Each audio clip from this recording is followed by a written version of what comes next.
Hi guys. So recently I got back to reading some fiction after many years.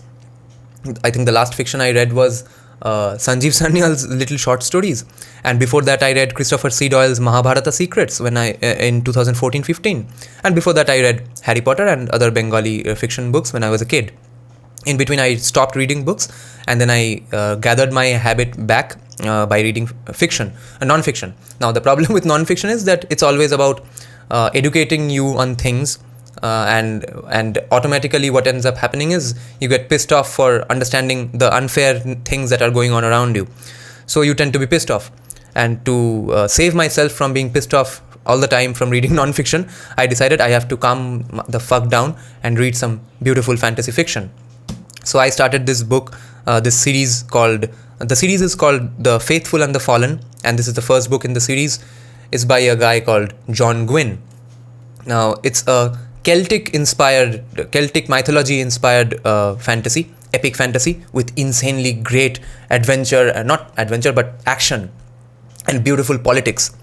And the perspective I liked most as an Indian is that this book essentially, maybe it's the case with many other fantasy books as well, but because I haven't read many other fantasy other than Harry fucking Potter, this book essentially describes a civilizational state, which for some reason people don't seem to get it into their heads that there can be such a thing called civilizational state, where there can be contradictory opinions in terms of politics.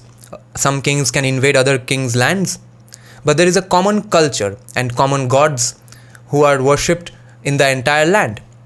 So see, this is the map of this fictitious place. Okay, it's called the Banished Lands, and there are different kingdoms. One kingdom is called Arkona, Tenebral, Helveth, Carnuthan, Arden, Isiltir, etc. But all of them are followers of the similar culture and similar and same gods. So notice how similar that is with the Bharatiya civilization. The main argument of people who don't want Bharatiya voices to rise, and even some American Christian conservatives who criticize Native American culture to this day, they will tell you that there was infighting. There were warring tribes, and therefore they were not a united front, and therefore it's justified to oppress them. Native Americans, somewhere I read there were 300 to 400 different tribes, and some places I've read there were about 2,000 different cultures, and they were warring tribes, but they had the same culture. And somehow it's just because there were different kingdoms and one king invaded another king's land, that somehow becomes a justification to fuck them and turn them into one homogeneous nation state, black and white, and no place for diversity. They want to teach us diversity after they have fucked our culture. Now that's the same thing with Bharat. Everyone, even Prakhar Gupta was saying, which I countered in a past video, that what did Bharatiya culture lead us to? It led us to infighting. It led us to getting invaded. So obviously their history knowledge is next to zero. But this is the same thing that's described in this book, and that's why I liked it as a Bharatiya. It's a civilizational state where kingdoms battle with each other for land. Maybe they increase their land, but they don't go around destroying their way of life. They don't go around destroying their temples and ways of faiths and their culture and their faith systems. That's not what happens. Invasion happens in the battleground. The king loses. The very next day, the common civilians of the country go about their lives as it was. Nothing happens to them.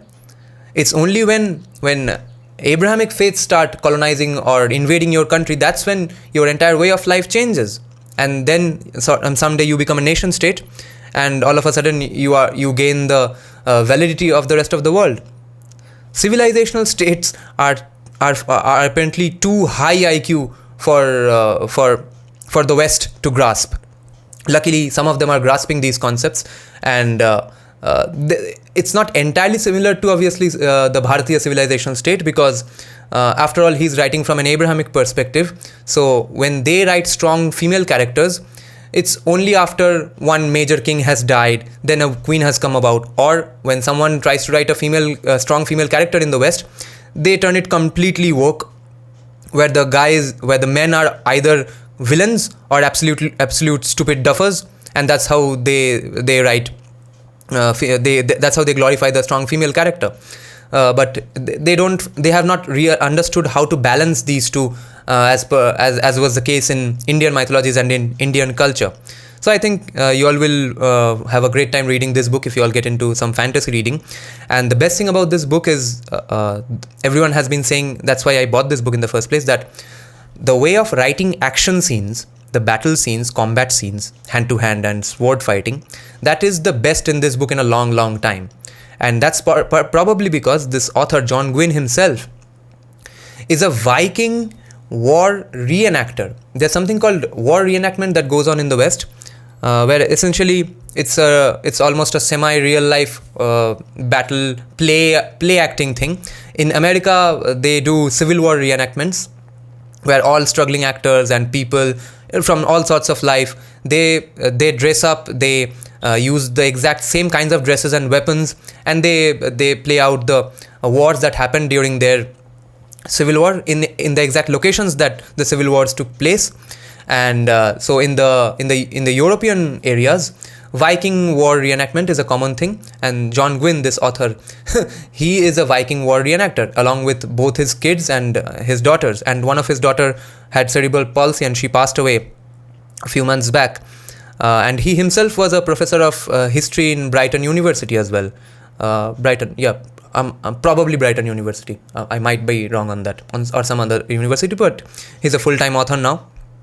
But anyway, I think this is a great book to start if you want to get into fantasy for the first time, or you want to get back to reading fantasy after many years.